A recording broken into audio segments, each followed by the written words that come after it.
And we begin our show tonight on the topic that's probably been burning a hole in your pocket recently, your wallet. Financial experts are predicting that the United States economy is heading into a growth recession. Now, a normal recession is defined as 2 consecutive quarters of no growth in the country's gross domestic product or the total value of all the finished goods and services produced within a country. So what exactly is a growth recession? John Hickman, director of Beacon at Salisbury University, explains.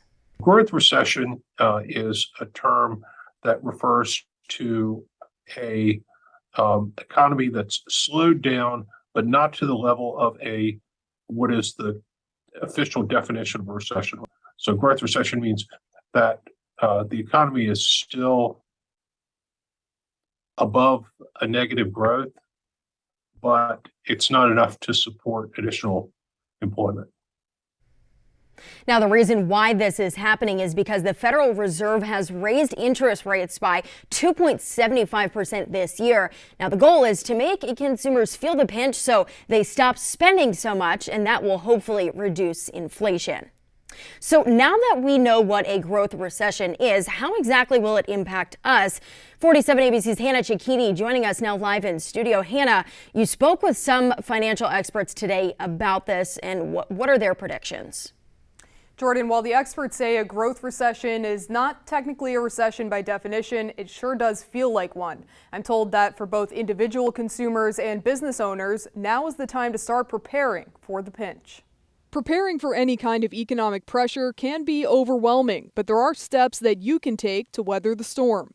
CPA Mark Welsh says take a closer look at your expenses and figure out how to reduce unnecessary spending so you can meet your bills each month. Plus, you should try to bolster your savings. You need to really build up a fund that you can cover for 6 months. I mean, that's pretty much the minimum. You got to have enough to cover yourself for 6 months in case you lose your job and you got to go look for one. Welsh says consumers should try to pay down or off variable rate debt.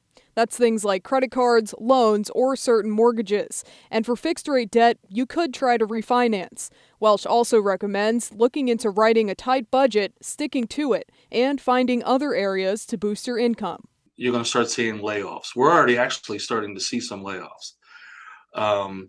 And so unemployment rate will rise. Even if you have a full-time job now, start thinking about maybe getting a side job because it may help you later in case you do lose that job. And if you own a business, President of the Dorchester County Chamber of Commerce, Bill Christopher, also has some advice. He says start planning long-term for any loss of business and make sure that you're prepared to take care of both your staff and customers. You want to treat your staff as fairly as you can.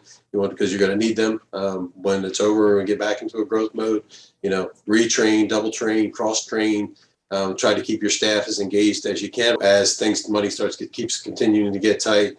If you're feeling the pinch, so are your customers. So what are you doing to help keep your customers happy and satisfied with what you're doing? Now, the Federal Reserve is expected to meet twice more this year, and with those meetings could come even more rate hikes, as much as 1 to 1.5%. So the experts say if you haven't already been preparing, you need to get on that now. Live in the studio, Hannah Cicchini, 47 ABC, WMDT. Hannah, thank you. Great advice there. And President of the Dorchester County Chamber of Commerce, Bill Christopher, also tells us that lessons learned from COVID-19 may have actually made some businesses more prepared to deal with a growth recession.